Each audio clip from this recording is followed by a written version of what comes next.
Here we go then, lights on in Mugello, and we are go in Moto3 for the Italian Grand Prix. It's a really good start from that 7th career pole for the Turk. Then it's Onju, he's going to get the drop on the field, going in the braking zone for San Donato, surely. Sasaki was away well too. Here comes through one of the other Red Bull KTM machines as well. It's Holgado up into second place. Yeah, Sasaki's now in third place. One of the best starters was Forasato. I think he's up there in 4th position. There he is going at the inside of Riccardo Rossi. Forasato really off to a flyer.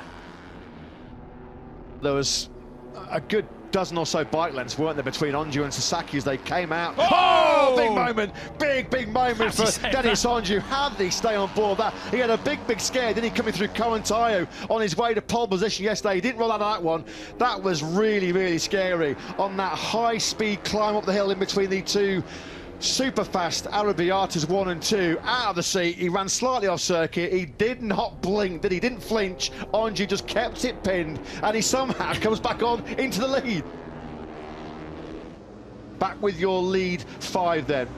These 5 are a country mile clear of the rest, and it's Sasaki this time that does lead over the line by just over a 1/10.5. Look at Holgado taking that narrow line down the straight, although Onju is going to steam up the inside of them. That's going to be so tight. 3, 4 abreast, and Onju comes out of it in the lead. It's Holgado, though, who's now in second, and what I've noticed so far, Matt, in this race is when Onju's been at the front of the field, stretching it out, Holgado has been distanced from them. He's then pulled them back on the straight. That might well be the ideal scenario for Onju to try and stretch his legs. If they give medals for late breakers into the first corner in Mugello, well, there's gold coming the way of Dennis Onju. What a brilliant move that was on the inside of 3 of the fastest Moto3 riders in the world. He made it look so easy, didn't he?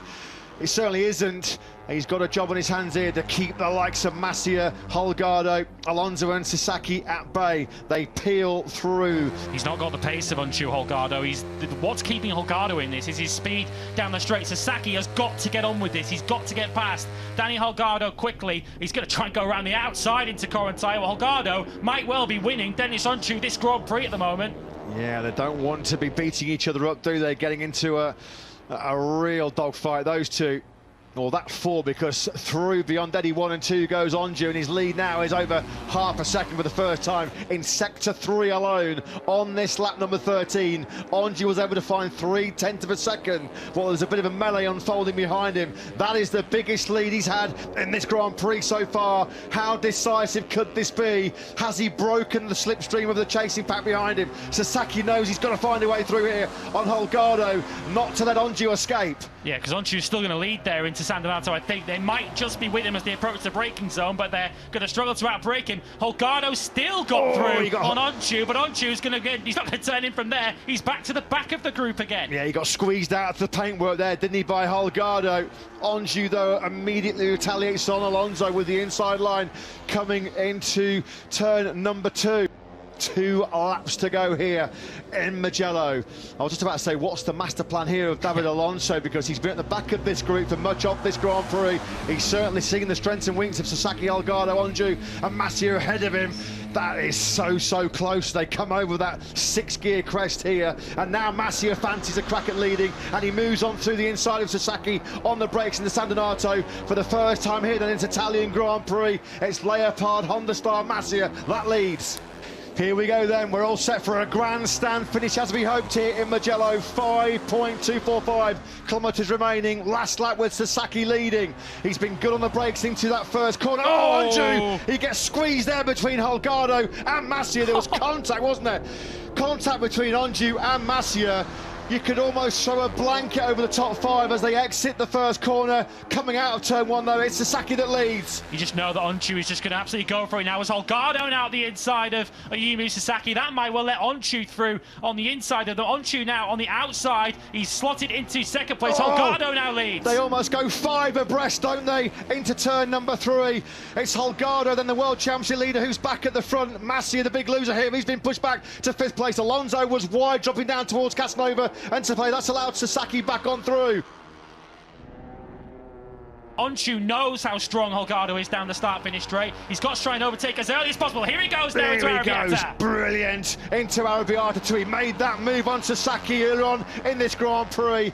So is this the race-winning move here then by Onchu? His KTM snakes left, it snakes right on the brakes. That's how hard he's pushing that Dunlop front tyre into Scarperia. He's able to come through the other side of it, importantly, into Corentaio. 5 corners remaining here in a Mugello Classic in Moto3.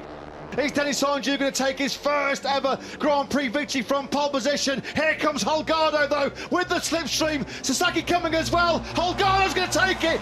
Dani Holgado delivers some late heartache for poor old Dani Holgado, who rode an incredible race, and he lost it, 4 or 5 metres from the finish line.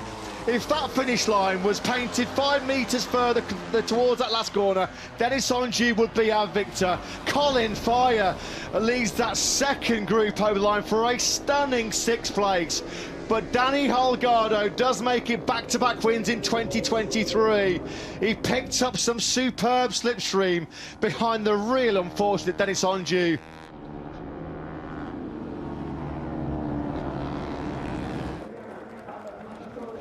As Giovanni Coppioli, the FIM Vice President, gives the winning trophy, a 3rd of the season for Dani Holgado, as he stretches his lead in the Moto3 World Championship.